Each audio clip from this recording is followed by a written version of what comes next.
செய்வாராக. இந்த நாளும் கூட 4ஆவது மாதம் வெள்ளிக்கிழமை இடத்துல கூறும்படியாக செபிக்கும்படியாக தேவன் கொடுத்திருக்கிறார். அவருடைய மிகப்பெரிய கிருபைகளுக்காக நாம் தேவனுக்கு ஸ்தோத்திரங்கள் செலுத்துவோம். இந்த நாளிலும் கூட சங்கீதத்தின் புஸ்தகம் 116வது சங்கீதம் 116 13வது வசனத்தை வாசிப்போம்.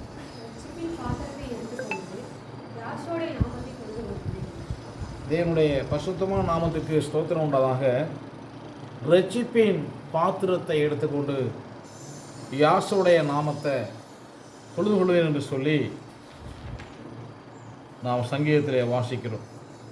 இந்த இரட்சிப்பின் பாத்திரமாகிய ஆவி ஆத்மா சரீரம் தேவனுக்கு முன்பதாக அது எப்படி இருக்கணும் அப்படிங்கிறதா இன்றைக்கி மனுஷனுக்கு கொடுக்கப்பட்டதான மிகப்பெரிய சவால். இந்த தேவனுடைய ரட்சிப்பு சரியாக இருந்ததான் அவருடைய நாமத்தை நாம் தொழுது கொள்ள முடியும். அநேகர் சொல்கிறாங்க, நான் ரட்சிக்கப்பட்டேன். எங்கே யார் ரட்சிக்கப்பட்டது? எதை சொல்லுது? முடிவு பரியந்தம் நிலையிருப்போனே ரட்சிக்கப்படுவான். அநேக ஜனங்கள் தமிழ்நாட்டில் ஜெபத்துக்கு வருவாங்க, கொஞ்ச காலம் ஜெபத்துக்கு வருவாங்க, சில வருடங்கள் கூட இருப்பாங்க, அப்புறம் அப்படியே பின்னாடி போயிடுவாங்க. அவங்க என்ன, அவங்களோட வாழ்க்கையில் என்ன, அவங்க கொஞ்சம் தூரம் வந்துட்டு பின்னாடி போயிட்டாங்க. அப்போ ஒரு மனுஷனுடைய ஜீவியம் எப்படி இருக்குது? சங்கீதம் 119 15ஆம் வசனம் இதே சங்கீதம் 116 15ஆம் வசனம் சொல்லுது. 116 15 யாசோடைய பரிசுத்தவான்களின் மரணம் அவர் பார்வைக்கு அருமையானது. ஒரு தேவனுடைய மனிதன் தேவனுக்காக ரட்சிப்பையும் அவருடைய இரக்கத்தையும் பெற்றுக்கொண்டு இந்த பூமியில் அவர் சாட்சியாய் வாழ்ந்து அந்த மனிதன் மரிக்கிறது தேவனுடைய பார்வையில், அதாவது யாசுவாவுக்குள் எதை சொல்லுது? யாசுவாவுடைய பரிசுத்தவான்களின் மரணம். எல்லாரும் மரிக்கிறான், எல்லாரும் பரிசுத்தவான்களா? சொல்லுவோம். எல்லாரும் புனிதர்களா? எல்லாரும் அப்போஸ்தலர்களா? எல்லாரும் தீர்க்கதரிசிகளா? எல்லாரும் மேய்ப்பர்களா? இங்கே வேதம் சொல்லுது பரிசுத்தவான்களின் மரணம் அவர் பார்வைக்கு அருமையானது. 14ஆம் வசனம் சொல்லுது, வாசிப்போம்.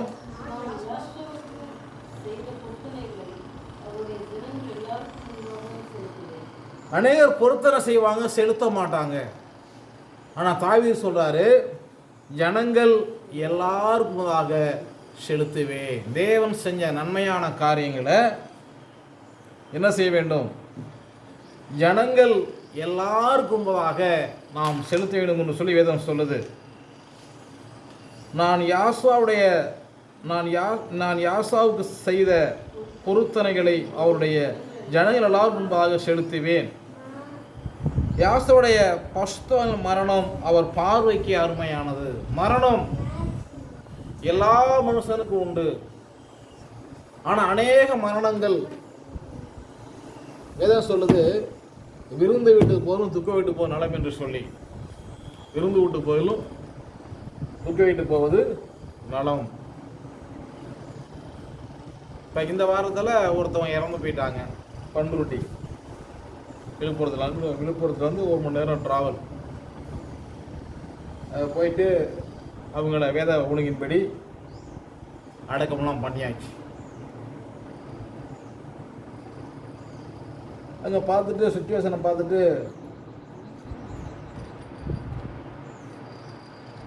அங்கே உள்ள இன்னொரு சபையினுடைய ஒரு விசுவாசியை வந்து முழு சப்போர்ட்டு போனேன். கல்ராயிலேருந்து மற்ற எல்லா காரியம் என்ன பண்ணார், பெட்டியிலேருந்து எல்லாம் வந்து நமக்கு அந்த ஊரில் யாரை தெரியும், இறந்த வீட்டில் அவங்க துக்கத்தில் இருப்பாங்க. மற்றவங்க என்ன செஞ்சாங்க, உதவி பண்ணாங்க. வந்து அதை அடக்கம் பண்ணுவதற்கு என்ன செஞ்சாங்க, அந்த ஸ்தலத்தை அடக்கம் பண்ணுவதற்கு உதவி செஞ்சாங்க. காரணம் என்ன? ஒருத்தர் வந்து ஒரு ஊரில் ஒருத்தர் இறந்து போயிட்டாங்க அப்படின்னா சுற்றியில் வந்து அடக்கம் பண்ணுறாங்க. முன்ன பண்ண தெரியாதவங்களாம் முடியாதுனா வந்து என்னை வண்டியில் அழைச்சிட்டு போகிறான், கல்லறை இங்கே இருக்குது, இங்கே போகணும் அப்படின்னு சொல்லி அழைச்சிட்டு போகிறான். காரணம் என்ன? அவங்க என்ன பண்ணியிருக்காங்க, தேவனுக்காக சாட்சி உள்ள வாழ்க்கையை வாழ்ந்துருக்கிறாங்க. எல்லாம் என்ன செய்ய மாட்டாங்க, பொதுமக்கள் வரமாட்டாங்க. நம்ம கவனிக்கணும். அரசியல்வாதிகள் என்ன பண்ணாங்க, வந்தாங்க, அவரவர் வந்து என்ன செய்கிறாங்க, அவங்க அஞ்சலி செலுத்துகிறாங்க. நம்ம அதை கவனிக்கணும். அப்போ வேதவசனம் என்ன சொல்லுது, அவங்க என்ன பண்ணுறாங்க, அவங்க இருக்கிற இடங்களிலே சாட்சியாய் வாழ்ந்துருக்கிறாங்க. சாட்சியுள்ள வாழ்க்கை தேவனுக்காக மாத்திரமே மரிக்கிறதான ஒரு காரியம். யாருக்காக மரிக்கிறது? தேவனுக்காக மரிப்பதான ஒரு காரியம். அப்போ மனுஷன் அழுதாங்க. அவங்களுக்கு 4 பொம்பளை பிள்ளை இருந்தாங்க. 4 பொம்பளை பிள்ளை இங்கே புதுக்கோட்டை பல முறை வந்திருக்கிறாங்க. 4 பொம்பளை பிள்ளை அவங்க அழுகுறாங்க. அந்த கல்லறையை என்ன பண்ண விழுந்து அழுகுறாங்க. அப்போ வசனத்தை சொல்லி என்ன செய்ய வேண்டியது, அவங்கள தேற்ற வேண்டியதாக இருக்குது. இது யாருக்கு புரியும்? வசனத்தில் உள்ளவர்களுக்கு புரியும். வியாசனுடைய பரிசுத்த மரணம் அவர் பார்வைக்கு அருமையானது, உள்ளவங்களுக்கு தெரியும். மற்றவங்களுக்கு நம்ம சொல்கிற காரியம் ஏதோ பைத்தியம் முடிச்சா பேசுகிற மாதிரி தெரியும். நம்ம அதை கவனிக்கணும். இப்போ வேதம் சொல்லக்கூடிய காரியங்களை நம்ம சரியாக கவனிக்க வேண்டும். அப்படி கவனிச்சதான் நாம் தேவனுக்கு சாட்சியாய் வாழ்ந்து கொண்டிருக்கிறோமா, அல்லது தேவனுக்கு நாம் சாட்சி இல்லாமல் வாழ்ந்து கொண்டிருக்கிறோமா என்று சொல்லி நம்ம அறிந்து கொள்ள முடியும். எல்லாரும் தேவனுடைய இரக்கங்களை பெற்றுக்கொள்ளும்படியாக நம்முடைய தேவன் மறைவா உள்ளார இருந்துக்கிட்டு என்னை கண்டுபிடிங்க அப்படிங்கிற வேலையே இங்கே கிடையாது. வேதம் சொல்லுது, அப்போஸ்தலர்களின் புஸ்தகம் 2ஆம் அதிகாரம் 17ஆம் வசனம் சொல்லுது, வாசிப்போம். அப்போஸ்தலர் 2:17, கடைசி நாட்களில் நான் மாமிசமான யாவர் மேலும் என் ஆவியை ஊற்றுவேன். அல்லேலூயா. கடைசி நாட்களில் மாமிசமான சரீரம் உள்ள எல்லாரும் மேலும் ஒரு ஆவியை ஊற்றுகிறார். அந்த ஊற்றப்பட்ட ஆவியை நம்ம எப்படி பயன்படுத்துகிறோம், நமக்கு தேவன் கொடுத்த கிருபையை நம்ம எப்படி பயன்படுத்தணும் அப்படிங்கிறதான் இன்னைக்கு நமக்கு எதிரே உள்ளதான மிகப்பெரியதான பிரச்சனை. அதை நம்ம சரியாக பயன்படுத்த தவறிட்டோம்னா நம்ம அந்த சாட்சியுள்ள வாழ்க்கையை இழந்துருவோம். அதை சரியாக பயன்படுத்துகிறோம்னா நம்ம பரலோகம் போக முடியும். எல்லாருக்கும் ஒரே கிருபை தான், ஒரே இரக்கம்தான். வேதம் சொல்லுது, ரோமரின் புஸ்தகம் 11ஆம் அதிகாரம் 29 வசனத்தை வாசிப்போம்.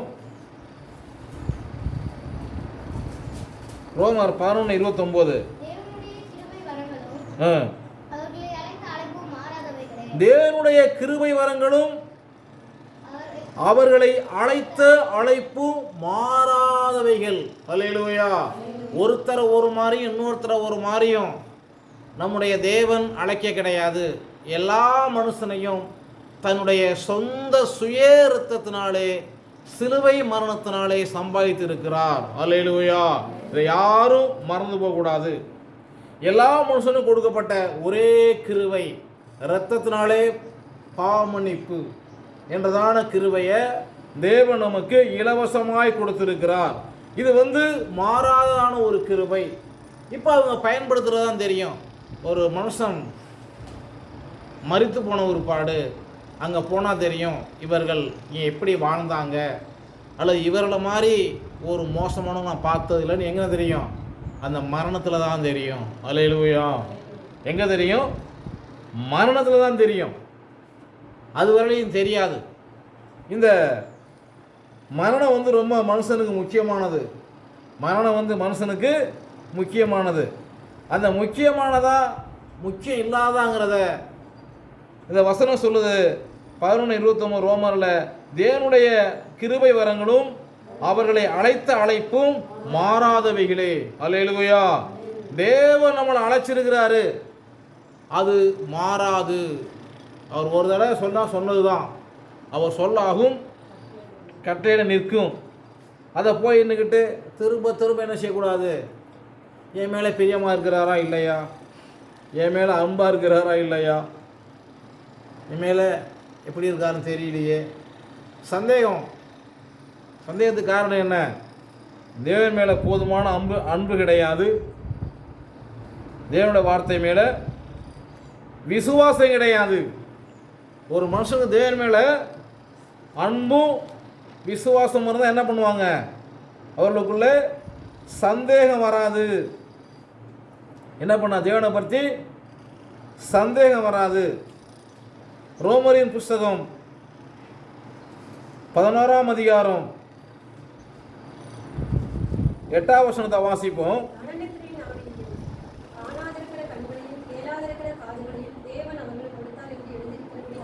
எப்படி இன்னைக்கு அநேகர் வாழ்க்கையில் ஜீவியம் எப்படி இருக்கு?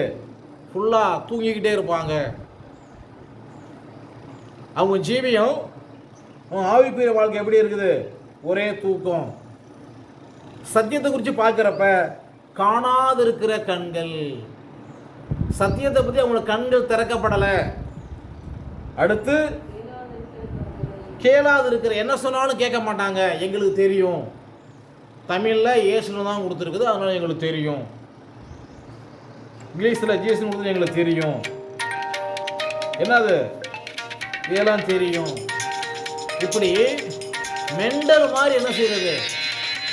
நடந்துட்டு இருக்கிறது. கட் பண்ணத கேளாது இருக்கிற காதுகளையும் தேவன் என்ன பண்ண அவர்களுக்கு கொடுத்தார் என்று எழுதிக்கிறபடி ஆயிற்று. கேளாது இருக்கிற, ஏன் அதை கொடுத்தார்? 9ஆம் வசனம் சொல்லுது, அன்றையும் அன்றையும் அவருடைய பந்தி எப்படி இருக்கு? சுருக்கு.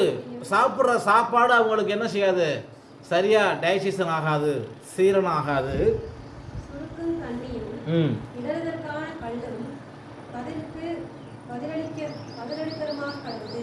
இழறுதல் கல்லு, எந்த காரியம் தொட்டாலும் துளங்காது, விடியாதை விளங்காதுன்னு சொல்லுவாங்க. தொடர்ந்து 10ஆம் வசனம் சொல்லுது, காணாதபடிக்கு அவருடைய கண்கள் அந்தகாரப்பட கடவுது,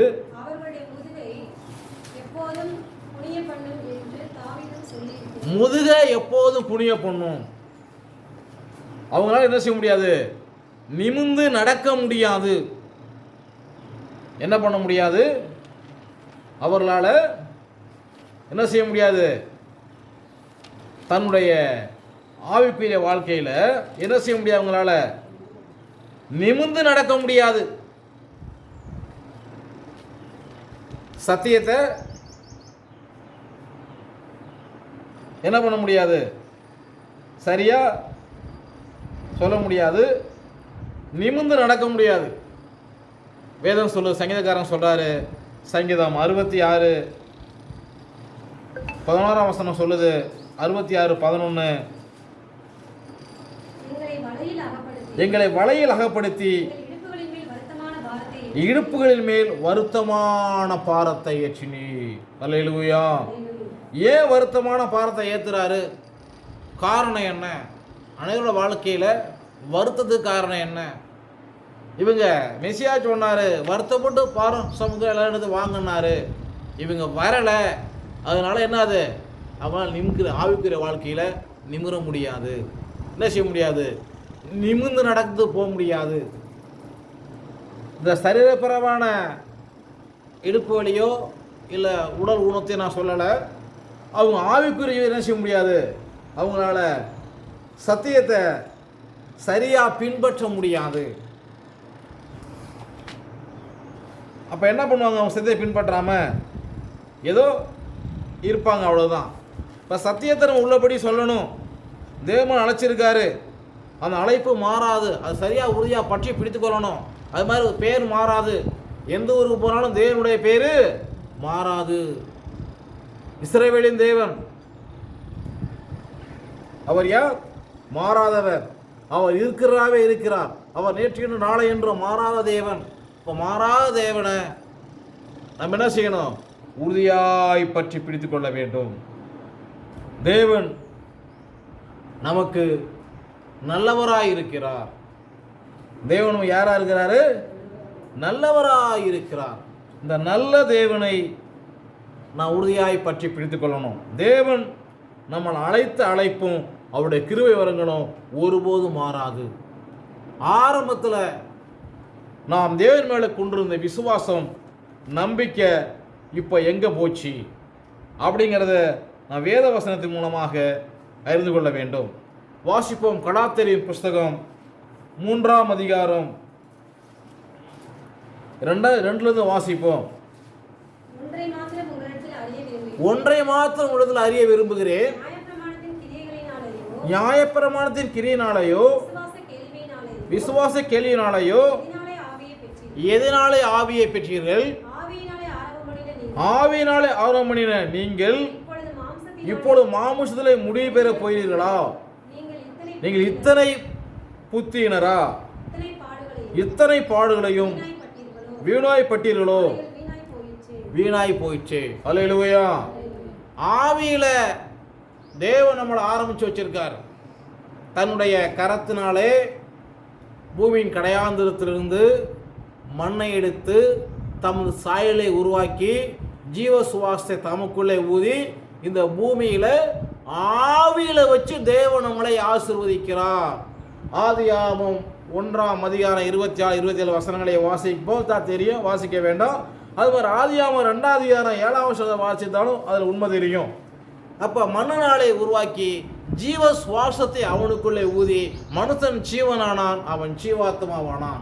இப்போ ஆதியாகமம் 1ஆம் அதிகாரம் 26 சொல்லப்பட்டபடி ஆவியில ஆதாமும் ஏவாளையும் உண்டாக்கி என்ன செஞ்சாரு? அவர்களை ஆசீர்வதித்தார். அல்லேலூயா. அப்போ ஆவியில உண்டாக்கின மனிதன் தேவனுடைய ஆவியை விட்டு விலகிறப்ப அவன் முடிவு பெறுகிறான். அவன் என்ன செய்யணும்? ஆவியில் ஆரம்பித்த நீங்கள் அது எப்படி முடிவு பெறப்போ இத்தனை புத்தினரா? இத்தனை பாடுகளும் வீணாய் போயிடுச்சு. எது?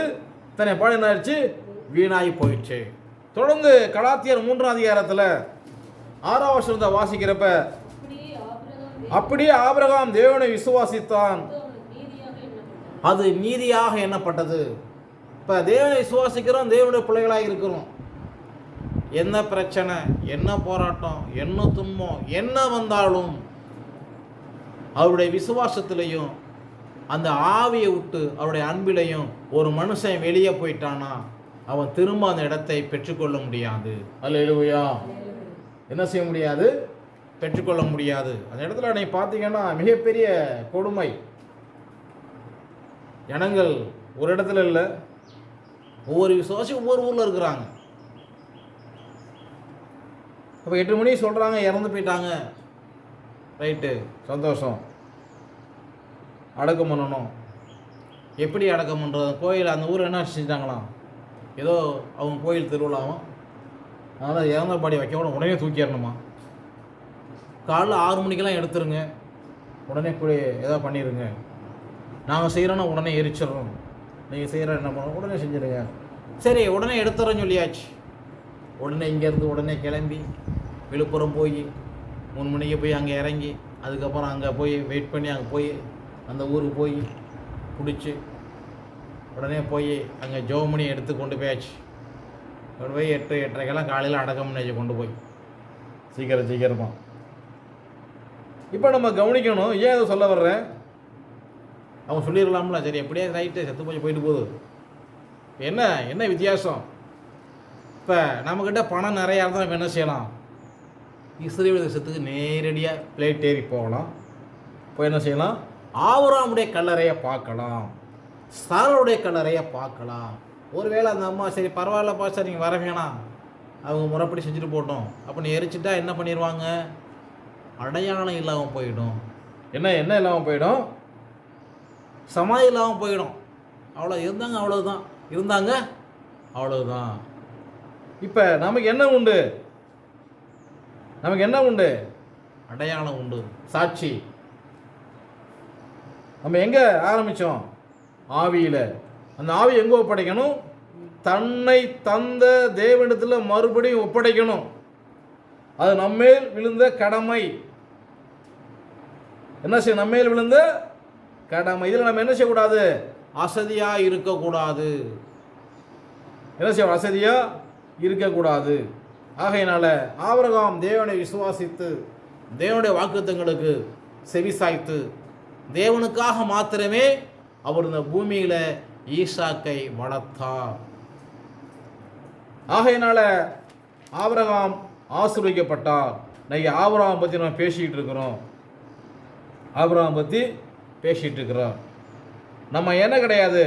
தேவனுடைய பிள்ளைகளாக இருக்கிற நாம் பாவத்துக்கு அடிமையாக கூடாது, அக்கிரமத்துக்கு அடிமையாக கூடாது, துன்மார்க்கத்துக்கு அடிமையாக கூடாது.